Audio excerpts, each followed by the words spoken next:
Yo, yo, yo, yo, yo, what is going on, CoD Familia? It is your boy BN, aka Mr. Kingdom Builder, and we have some breaking, freaking news for you today. I have to give a quick shout out to two people that reached out to me about this Fate and Scades, as I do not check this area that often unless there's a notification or a bubble. So the fact that some people reached out to me knowing how much I love talking about this is amazing. So huge shout outs and thank you. As always, before we get started, if you enjoy the content, make sure you because it really helps us out. Today, we are going to be going into the notice board to touch on home kingdoms, or as they are calling it, home realms. Now, this was released 1557 today. It is 1641. So that's about 44 minutes ago, at least as of recording this. We're going to read through the whole thing. I'm going to give you my reactions. I'm going to give you my thoughts. This is going to be a good time. I can't tell you. I'm just like I'm jittering. I'm just this level of excitement here that just passion is brewing. So home realms. Here we go. And bear in mind, no announcement about this. I don't even think they did a YouTube video on this. Let me just double check real quick. YouTube. I'm just curious, because I don't think there was anything. Usually when they do that, they would also post something on the Discord. There was no Discord announcement. I don't even think there's a Facebook update on this. I'm just going to refresh real quick. So this could be the very first. Yep, nothing. Nothing on the Facebook that was posted about this. No new video on YouTube. So here we go. Entering the home realm process. For servers in Season 1, access the home realm via the server you are currently playing in. So basically what that's saying is that if you're in S1 right now, which is, we'll show you that too, any of these kingdoms like 369, 325, I'm assuming once this releases, you won't have to do anything. Now, again, that may not include all of those, but just to give you an example of where those kingdoms are. For servers in Season 2 and later, which really is the majority, right? Wait for the current season to end. Following that, Lords will undergo the migration and season summary processes, after which you'll be able to access the home realm. Cool. So, we now know, this is major. What they're basically saying, again, if things stay the same, is you will not be able to go back to your home realm when you're in KVK. You will only be able to go back to your home realm pretty much at the end of KVK, and either before the new season starts, or there might be some in-between time. Now, if things stay the same, the way they are, season summary usually comes after migration. So when you're looking at an end-of-season timeline, right, you have I think it's like the details that come up first, and then it's migration, then it's season summary, then it's region, and then it's the restart. So does that mean that you'll only have a couple days in the home region or home kingdom based on this logic? Or will you have more time? I believe at minimum, it'll be that time from summary to the new season start, which could be about, 5 days, 4 or 5 days, give or take, maybe up to a week, and or will they extend that? So that's very interesting to know. Summary rewards. Season rewards will now be distributed at the season's end, immediately after the season summary period. So this doesn't seem as though it's potentially home kingdom related. This looks like there's some mix here between KVK and home kingdom. So this kind of reads to me as though it's more of KVK related as far as when those rewards are now going to be distributed. And then division migrations. Now we're getting some more information on migration. Interesting. Oh, look at this. They're even giving us the new thing for how this looks. This is dope. For servers from Season 2 onward, after the current season ends, there will be one last chance for division migration. After that, division... Oh, wow, interesting. Wow, servers from Season 2 onward, after the current season ends, there will be one last chance. Ooh, so that means they'll give you a second chance for migration? Interesting. Okay, after that, the division migration won't be available at the end of each season anymore. Instead, a new season... Oh, I see. This is like a one-time thing. Most likely for once it gets introduced. Instead, a new season migration system will be introduced. Okay, so got it. So maybe this will be how it'll be from now on, or they're going to give you like an extra chance to migrate once this is introduced, and then they're going to transition to the new system. So that's cool. So I wonder if this is what it will be, or if this is just an example of like the one-time thing before they do the transition. New season changes. Affiliated region rules. Upon entering a new season, my Lord's affiliated region will be automatically allocated on a round-by-round basis and cannot be changed during the season. Massive, massive change. Basically, what they're saying is that you are going to have a home kingdom starting zone based on your home realm, but it's home kingdom for short, right? And what that means is that if anyone who's a part of like Kingdom 270 or Kingdom 15, you will have a dedicated starting zone 1 when you go into a new season, which again is your affiliated region. So that's a big change, one that we've talked about, really feeling that there's going to be some benefits coming out of that. Because, and like we've mentioned before, when you have a home kingdom starting region, it not only will basically eliminate resurgence at that point and kind of make that moot, which I still think is fine. But at the same time, it means that everyone in your kingdom, you know for certain, will be able to go to that same starting zone 1 region. So you don't end up having all this dispersion between players in your kingdom and alliances that could just be in a bunch of different zones. This is going to be another way that it's going to allow for more community building, more unifying of that kingdom. I think this is a great change. And worst case, look, if it just doesn't end up working, you can change, but I am a little bit more of an optimist in this regard, and I think this is going to be a big net positive down the road. Net, season progress. The season length will be adjusted to 50 days. What? I mean, dude, they're just banging. They're throwing bangers out right now, just one after another of you're blowing my freaking mind away in the best. I'm having Jimmy Neutron brain blast, just orgasms up here in the conscious of my inner workings of, I don't really know where I was going with that, but you get what I'm saying. Amazing. 50 days. I actually think this is a W. I think this is a great change, especially if they did something where it's like 50 days of a season length, 10 days of a home kingdom, that equals 60 days exactly for 2 months, and then you rotate that throughout the year. If they did something like that, I think that would be amazing. I think that's a great, like, just middle point to see where that goes. But again, we all know at the moment, right, seasons are averaging about 70, 75 days, right, at the moment, give or take. So the fact that they're reducing this to 50 days, not only I think does this mean we're going to get PvP and more action a lot faster throughout each of the seasons, but it'll also allow for us to get to the next things that much faster, which is migration, which is getting to the home kingdoms more often, so you're not having to wait that long. It allows you to reorganize and restructure a lot faster and sooner. This is a W to me, again, at least at face value. The player's season progression will be as follows. Home Kingdom, new season, Home Kingdom prep, new season. Okay, so like, I guess we should give the example of starting from season 1. So this is season 1 Home Kingdom, going into season 2, and then Home Kingdom prep, which is after season 2 or at the end of season 2, and then going into season 3, right? This is probably the easiest way to explain that. This is amazing. This is, I mean, dude, they're killing it right now. You are making your boy proud right now.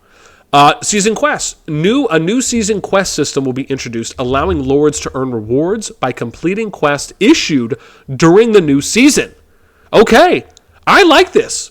I mean, if this is something that is kind of like what Titan's Legacy is, or talent, a seasonal talent quest, and they're kind of doing an additional system to get more rewards for more players, and they're not replacing anything.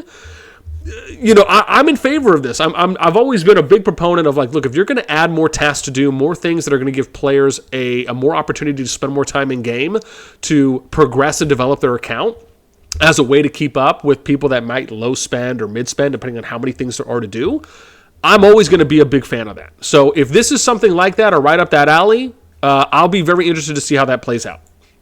Alliance rules. Alliances can only be created in the home realm, and players can only join alliances from that realm. W. After entering a new season, alliance data from home realm will be retained. I mean, it's almost like they watch my videos, read my mind, and are just playing to my wildest fantasies. Oh my gosh, I'm not even 10 minutes in. My mind is freaking blown. Once again, these are W's upon dear Lord, why wasn't this done in the very beginning? That's like my only gripe would be, why wasn't this done from day one, but the fact that this is coming is going to change the landscape of Call of Dragons, in my opinion, for the better. Oh my gosh, I'm shivering at this point. This is amazing. Gosh, it is. Okay, now why do I like this?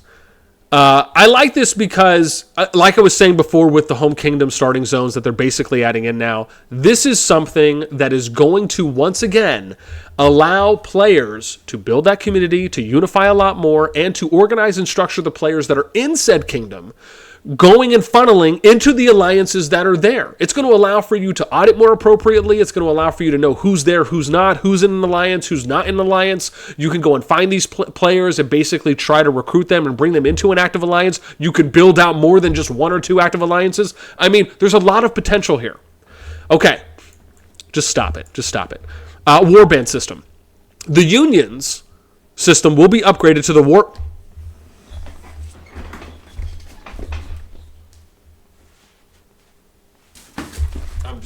I'm dropping things. At this point, I'm dropping things. That's okay. I'll pick that up in a sec. The only alliances from the same affiliated region can join the same warband. I don't even know if this is good or not. I just wanted to walk off because it just looked really cool off the image. Only from the same affiliated region can join the same warband, allowing members to share territorial. Wow! What? Do I need to walk off again? Oh my God. To share territorial relocation, occupied passes, and behemoth buffs. Now, okay, so it doesn't say how many people can form a warband. But in this picture, we clearly see that there's 4 alliances. A little bit of a history lesson here. When the game first started, you were allowed to have up to 4 alliances in your union. You could ally with 3 other unions in your union system. This changed, and they took this away after Season 1. I'm talking like the OG Season 1. And then you go into 1+, they took it away. There was a lot of backlash and a lot of feedback and criticism on this, and then they eventually re-added it, but they only added it to where you could have 1 union, 1 other alliance in your union. So now, they're coming out with this. This to me, and I don't know if other games have it like this, this is so big. The fact that you can form a basically bigger union, and players in those unions can utilize other unions' territory. That, to me, is massive. I love the direction this is going in. I cannot wait to see this be done in KVKs. I think the fact that they are taking risks and they are testing things out and trying to be different than other kingdom builders, especially when you think about the market and the genre right now. Like, Rock doesn't allow that. Infinity Kingdom doesn't allow that. I don't think Lords Mobile or Era Conquest, etc. allow those things to happen. Now, maybe there are some games that allow for sharing of territory space between alliances to relocate. But when I think about all the other things the game is doing, to me, this is a trend set. I love the fact that they're taking some leaps here and doing something different, thinking outside the box. This is a W. I mean, this is just W after W in my eyes. The fact that you can share occupied passes and you share behemoth buffs.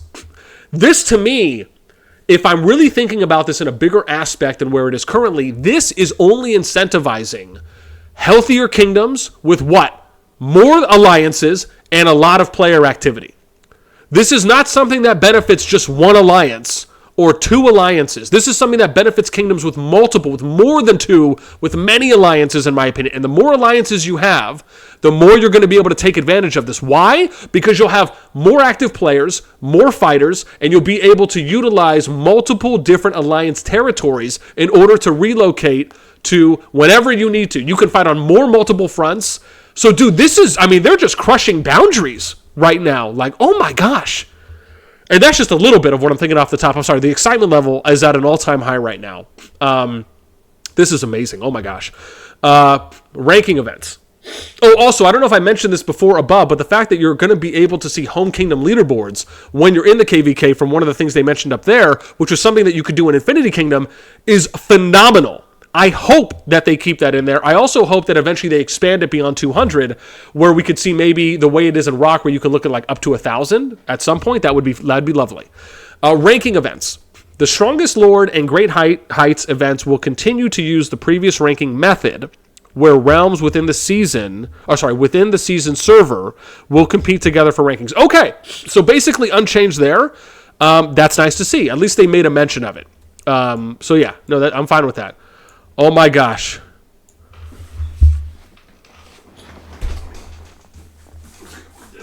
Hang on a second. Just gotta pick these things up real quick. All these things that fell. I'm just gonna move some things out of the way, and I'm gonna walk off again. That was me knocking on my cabinets. Let's read this now because my head is going to explode. There's too much energy. There's too much passion. The adrenaline's kicking in hard. High King. In Home Realm, the Alliance leader who defeats and purifies the Flame Dragon will ascend to the position of High King. As the highest ruler of... I need to read more? We do, actually. The High King not only enjoys supreme privileges, but also shoulders the sacred mission of leading the realm members to conquer. I want to point out here, before I even get into anything and talk about what we're seeing in the image, the fact that they mentioned this, and I'm talking this line in particular, where they say the sacred mission, which constitutes a level of responsibility and accountability, and they called that out. I don't know if I've ever seen another Kingdom Builder do that I've played. And that is such a huge step forward in the direction that they're taking with this game. Oh gosh, I mean, they're on the path right now to blow every other Kingdom Builder out of the water. And if you're not playing Call of Dragons, I don't even know what you're doing with your life. Sacred mission of leading the realm members to conquer the new season. I mean, it just looks cool. It looks cool. It's fancy. Okay, let's break this down. Dude, look at this. You can thumb up this. That's so dope. It's just so cool. Okay, so you have kingdom titles. They're going to add skills in. So titles, again, we'll see how that works. I want to say this about titles. If they add titles in, what they need to do is they need to create a system in the kingdom where it allows for titles to be automatically distributed. Like basically people can click on this, they can join the queue, and the king can set a timer. And the timer is set for 5, 10, 15, 20 minutes, whatever it is. And in that queue, the system will automatically give you the title, and it sends you a notification of that you're given the title. Or if you're in game, there will be an overhead thing that appears that says you have the title now, and then a timer that says how long you have it for. And then when that timer ends, it goes to the next person.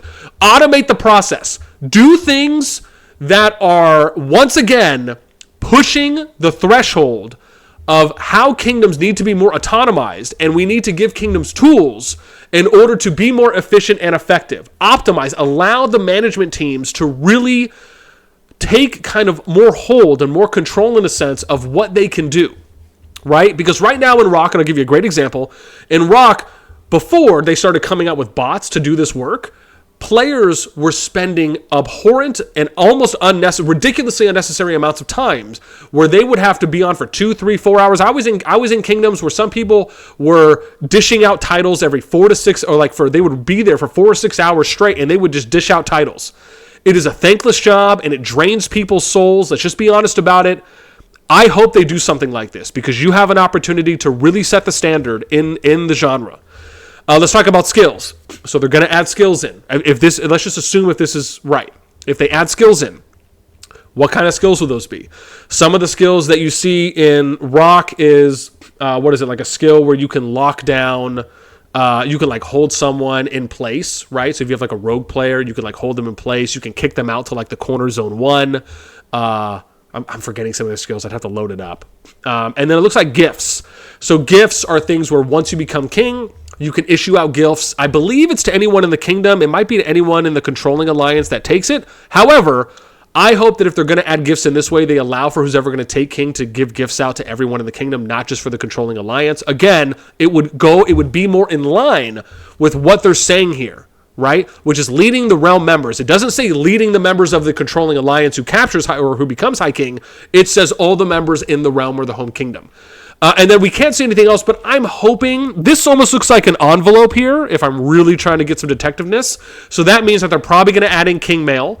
I think that's absolutely fantastic. King Mail is basically a way where you can message every single person in the kingdom, as the High King that you can write that up. So basically think Alliance Mail and how that looks and how you can put some HTML code in there to make the text and stuff look fancy.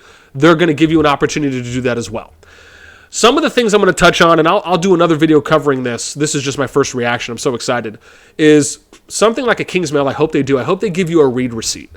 And a read receipt meaning I hope they tell you, here's the total amount of people that are active in the kingdom, and then here's the amount of people that read your King's Mail, right? And maybe it doesn't necessarily be a breakdown. I wouldn't mind if they did a breakdown with where they gave you a list and it listed out every single person that read it, and it shows you who read it and who didn't. Kind of like when you're doing a poll for your alliance and it'll show you who reacted and who didn't react right at the end of it.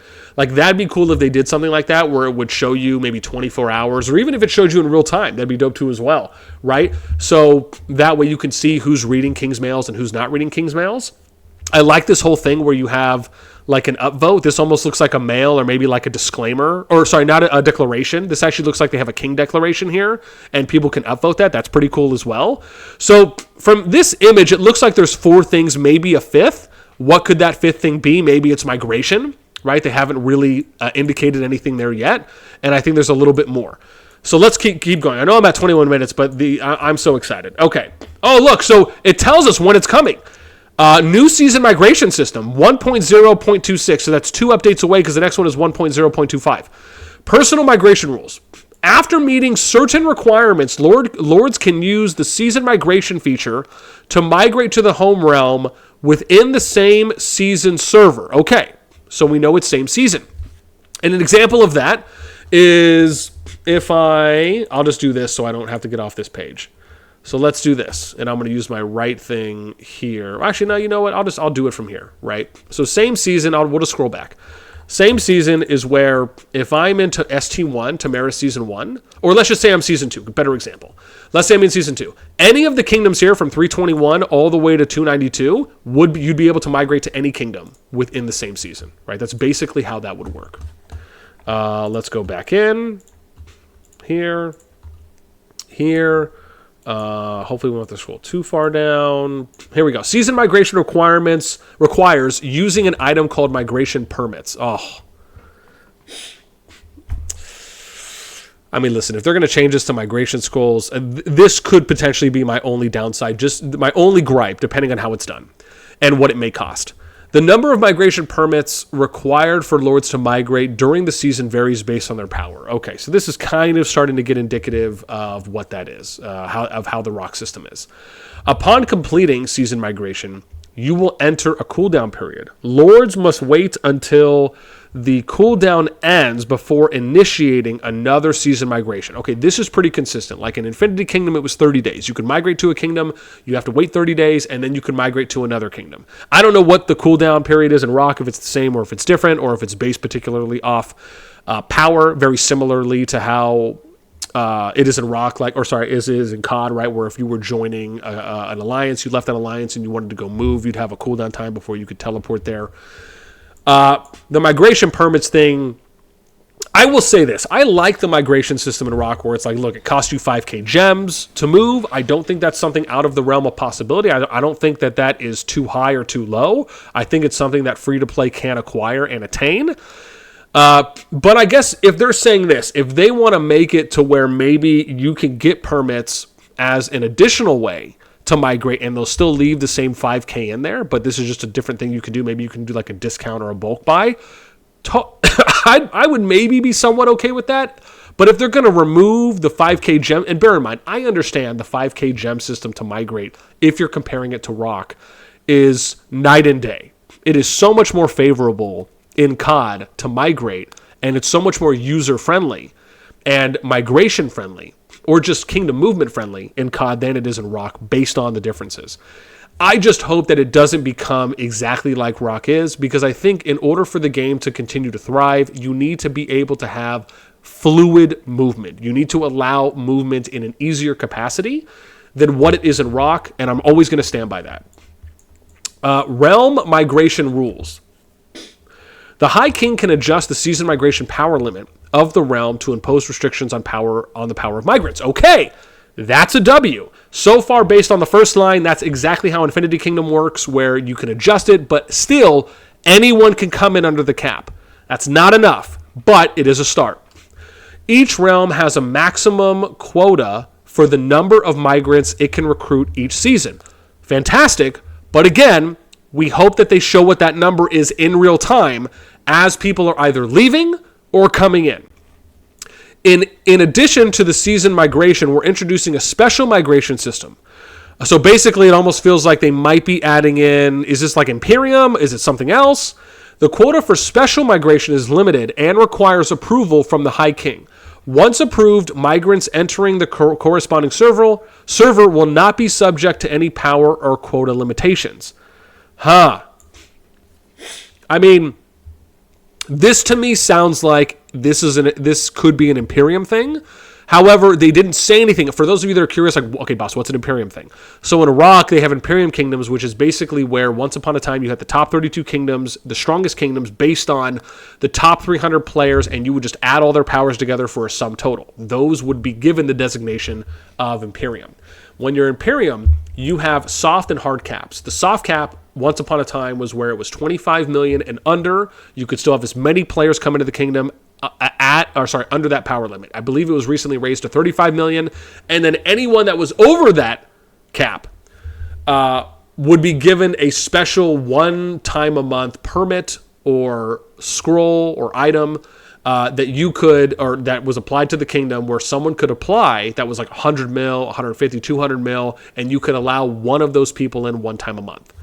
Now, we don't know enough about how the special migration system is going to work, but this is what it sounds like to me. However, it could also be something that is just passively applied to every kingdom as well, which, okay, right? So we just need to know more. Do I like the start of where this is going? I do. Do I think it is enough and is essentially what eventually the kingdom systems need to be for migration? No, not at all. To me, it's as simple as this. You just make it so everyone has to apply and everyone has to be accepted or denied. It's that simple. That, in my opinion, is going to solve more problems than it creates. So yeah, is this an okay way to start? Sure. But again, in my opinion, it's just not enough. Of course, we will wait to hear more on what those particular descriptions and specifics entail. But those are just my thoughts. Q&A.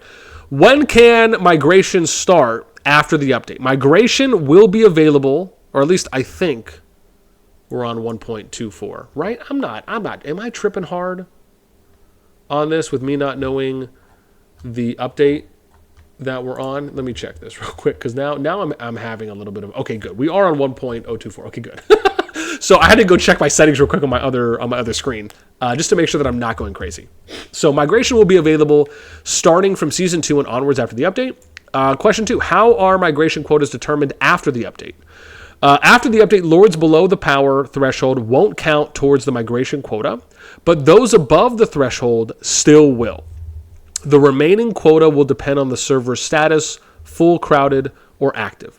Full servers won't accept migrants. Okay, meaning they can't have anyone come in. Okay, that makes sense. Unless they give them that special exception. Again, we don't know if that may apply, or there might be any potential exceptions for full activity status. So where can I get migration permits? You can get migration permits from the Alliance store and new monthly bundles. Okay, so this is basically confirming that it's going to adopt a rock model for these. New migration permit related bundles. These bundles will be refreshed monthly, as they are. New migration permit related bundles. These bundles will be refreshed. Okay, so it's just the same thing. Lords below the power threshold won't count towards the migration. Oh, interesting. Hang on. I didn't read this that well. After the update, lords below the power threshold won't count towards the migration quota, but those above the threshold. Interesting. So does that mean the threshold that is set? So that means that if you set the threshold at 25 million power, you won't go above the quota, but if it's under, so does that mean that maybe this thing benefits setting it at the highest, having people come in if they're under it, and then they won't occupy the quota, but only if they're over it? That I feel like is interesting, and I wonder, okay, well, we'll have to see how that works, because that's how I'm reading that. Oh, I see, so we're basically at the end, right? Because they said something here where you can set it. I think it's the one up here, right? No. I think it's here. Personal, after meeting certain requirements, lords can migration feature. Permits upon completion of the cooldown. Oh, no, hang on. Is it here? Yeah. So see, it says the High King can adjust the season migration power limit of the realm to impose restrictions on the power of migrants. But then this says lords below the power threshold won't count towards the migration quota, but those above the threshold still will. So, I see. Interesting. So it's either one of two things. Either anyone can still join. So it's like anyone can still join the kingdom, even if you set the threshold, even though it sounds to me like it's more of like you set the threshold and only people can come under it. So it's probably more of the latter. But then does that mean that, so maybe it's the special migration. So maybe the special migration goes towards counting towards the quota. That's interesting. I just feel like there's not enough details here. So we'll have to wait and figure that out. But listen, man, I'm 30 minutes in. I'm excited. This was action-packed. There is so much new stuff. This is going to change the game forever. And in my view, in a lot of net positive and beneficial ways. I'm excited. Man, let me know what you guys think in the comments. I'm done. I need to go take a nap, man. This is good job. Good job.